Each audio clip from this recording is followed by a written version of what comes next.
So I've got the JBL Tour Pro 3s, and let me show you how to pair and connect this to an iPhone.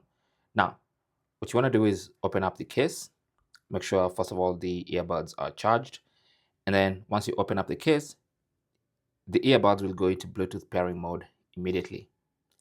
Now, in case you've already connected them to another device and you just want to connect them to the iPhone, you want to go and turn off Bluetooth on that particular device so that they don't connect automatically.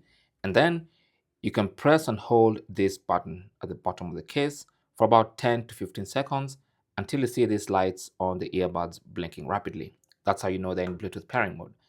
And then you can go to settings on your iPhone, go to Bluetooth, and then your Bluetooth settings will detect your Tour Pro 3s. You can tap on that to connect, and they should get paired and connected. Simple as that. Now, after that, you can now go to the JBL headphones app and have them connected. Okay, simple as that. Thanks for watching and good luck.